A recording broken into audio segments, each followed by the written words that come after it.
प्रभु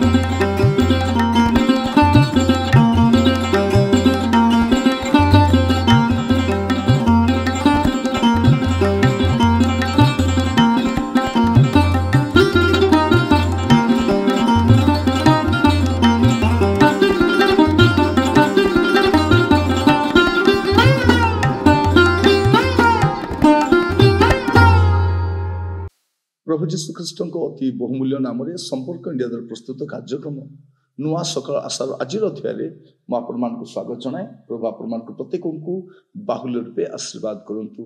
आज जो प्रसंग में आम प्रभु का वाक्य ध्यान करवा आलोच्य प्रसंग होची दृढ़ विश्वास काहाठारे। दृढ़ विश्वास काहाठारे बेले बेले आम कौन करूँ आम ए प्रकार विषय गुड़ाक विश्वास रखू जहाँ परवर्ती समय आमको लज्जित होगा पड़े निराश बेले निज बल धन आम बेले बेले कौन करूँ ना निर्भर करूँ आम भरोसा करूँ आम अनुतप्त हो। आज प्रसंग होची दृढ़ विश्वास काहाठारे। मु दाऊदଙ୍କ जीवन किसी कहवाई चाहे। प्रथम सामुएल 17 अध्याय 34 पदरु 37 पद पर्यंत लिखा जाउछि। तो दाऊद साउल को कहिले आपणकर दास आपण पितार मेष चराउ थाए पुणी कौन सी समय रे गोटे सिंह कि गोटे भालू आसी पल मध्य छुआ घेनी गले मु ताहा पछे गोड़ाई ताको मारी ता मुखरु छुआ को रक्षा करे पुणी से मो ऊपर को उठिले मु तार दाढ़ी धरी ताको मारी बोध करे। आपणकर दास सिंह और भालू उभय बोध करिअछि पुणी असुन्नत पलेस्टियो से मार्क मधुर गोटे परि हेबो कारण से जीवित परमेश्वर को सैन्य श्रेणी की तुच्छ करिअछि।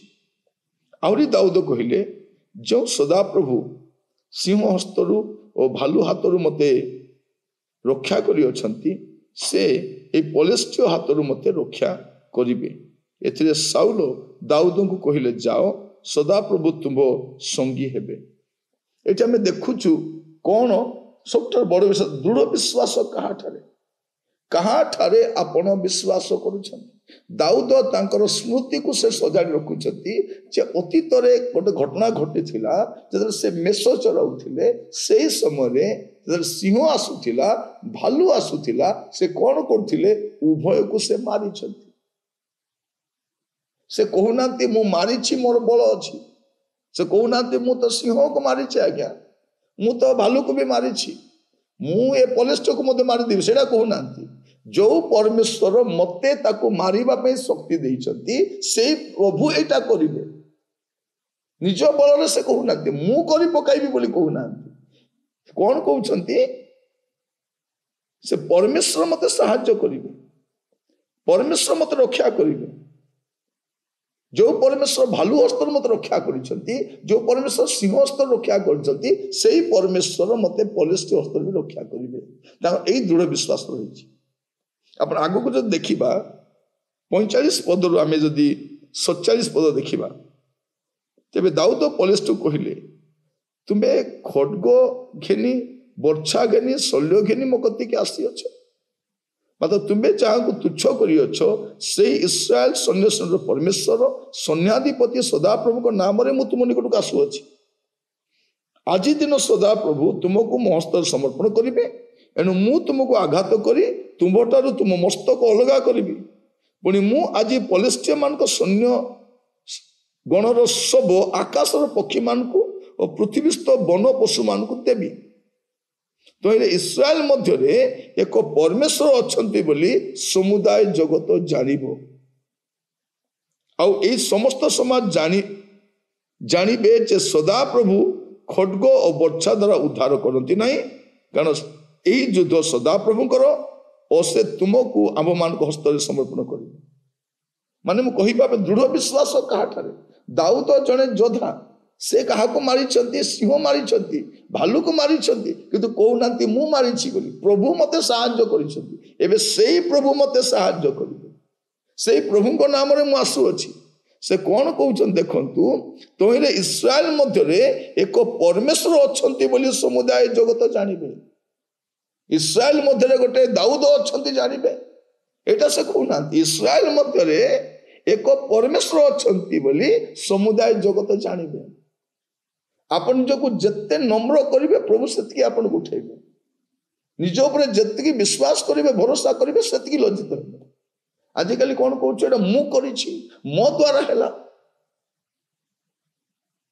ଦେଖନ୍ତୁ ସେ କଣ କହୁଛନ୍ତି, ଇସ୍ରାଏଲ ମଧ୍ୟରେ ଏକ ପରମେଶ୍ୱର ଅଛନ୍ତି ବୋଲି ସମୁଦାୟ ଜଗତ ଜାଣିବେ।